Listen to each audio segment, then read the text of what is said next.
Hello media கிரிக்ஸ் viewers உங்கள் எல்லாருக்கும் ஒரு பெரிய வணக்கம். இன்னைக்கான வீடியோ என்ன அப்படின்னா, இஷான் கிஷன் ரீசெண்ட் டைம்ஸில் இந்தியன் டீமில் இருக்கிற ஒரு மிகப்பெரிய மர்ம முடிச்சு அப்படின்னா, இஷான் கிஷன் எதுக்கு இந்தியன் டீமில் இடம் பிடிக்க மாட்டேங்கிறாரு, இடம் பிடிச்சதையும் அவர் ஏன் வித்ட்ரா வாங்கிட்டு போனார், அவருக்கு என்ன பிரச்சனை அப்படிங்கிறது தான். ஆக்சுவலி என்ன நியூஸ் சொல்லப்பட்டுச்சு அப்படின்னா, அவருக்கு கொஞ்சம் மென்டல் ஃபெட்டிக்காக இருக்குது அப்படிங்கிறது தான் சொல்லியிருந்தாங்க. அந்த சவுத் ஆஃப்ரிக்கா சீரீஸ்லேருந்து அவர் வெளில போனப்போ ஆப்வியஸ்லி ரொம்ப நாளாக டீமோடய ட்ராவல் பண்ணிட்டு இருக்காரு, அவருக்கு ரெஸ்ட்டே கிடைக்கல. ஈவன் தோ பிளேயிங் லெவலில் இருக்காரோ இல்லையோ எல்லா ஸ்குவாடிலே அவர் இருப்பார், இதெல்லாம் நம்ம எல்லாருக்குமே தெரிஞ்ச விஷயம் தான். சரி, அதனால வந்துருவார்ப்பா அப்படின்னு சொல்லிட்டு தான் போனாரு. ஆனால் அதுக்கப்புறம் அவர் தொடர்ந்து இந்தியன் டீம்ல பார்த்தீங்கன்னா பிக் பண்ணவே படலை. ஏன்னா ஒரு இன்டர்நேஷனல் கிரிக்கெட்டர், சின்ன வயசு தான் ஆகுது, ஒரு மென்டல் ஃபெட்டிக், ஒரு ரெஸ்ட் அப்படின்னா ஒரு எவ்வளோ ஒரு 10 நாள் 15 நாள், ஒரு மாதம் அப்படி கூட சொல்லலாம். பட் அவர் ரொம்ப நாளாயுமே வரலை அப்படிங்கிறப்போ இது மீடியா இடையே பார்த்தீங்கன்னா ஒரு சின்ன சலசலப்பை ஏற்படுத்தி பேச்சு பொருளாக மாறுனுச்சு.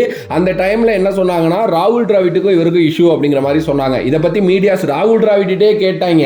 அதுக்கு அவர் என்ன சொன்னார்னா, என்னங்க பேசுறீங்க நீங்க, எனக்கு அவருக்கு என்ன பிரச்சனை, அதெல்லாம் இல்ல, எந்த ஒரு பிளேயருக்குமே இது மாதிரி சில விஷயங்கள் சில தருணங்கள்ல தோணும், அவரு அதனால போயிருக்காரு, கண்டிப்பா அவர் எங்களுக்கு வேணும் அப்படின்னா நாங்க கூப்பிட போறோம், டீம் அவர் கூட பேசிட்டு தான் இருக்கோம் அப்படிங்கிற மாதிரி அவர் சொல்லி முடிச்சிட்டாரு.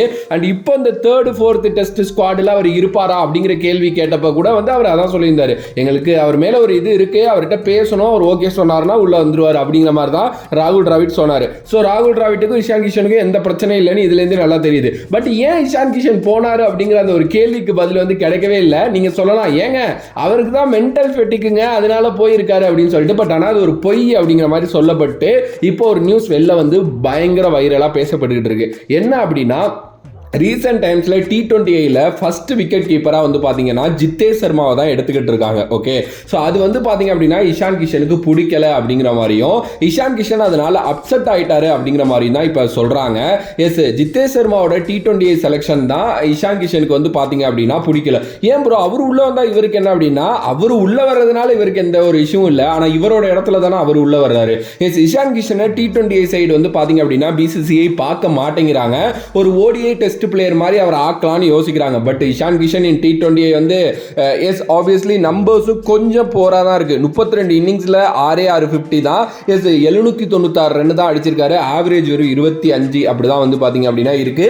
T20 அதுவும் இப்போ ஒரு வேர்ல்டு கப்பை நோக்கி போயிட்டு இருக்கிறப்போ இதெல்லாம் கொஞ்சம் நல்லா இருந்திருக்கணும். ஓகே, சரி, ஜித்தேஷ் சர்மா நல்லா பண்ணிட்டு இருக்காரு கன்சிக்யூட்டிவா டொமஸ்டிக் அண்ட் IPL அப்படிங்கிறதுனால தான் அவருக்கு வாய்ப்பு கொடுத்தாங்க. பட் இப்போ வந்திருக்க நியூஸ் படி எஸ், இஷான் கிஷன் ஜித்தேஷ் சர்மா மேல கொஞ்சம் ஜெலஸ் ஆயிட்டாரு, அதனாலதான் அவர் வித்ட்ரா வாங்கிட்டு போனாரு அப்படிங்கிற நியூஸ் தான் பயங்கரமா பேசப்பட்டுக்கிட்டு இருக்கு. இதை பிரபல மீடியாஸ் பாத்தீங்க அப்படின்னா பிரேக் பண்ணியிருக்காங்க. இதுதான் ரொம்ப ரொம்ப ரொம்ப இம்பார்ட்டன்டான ரீசன் அப்படின்னு சொல்லிட்டு.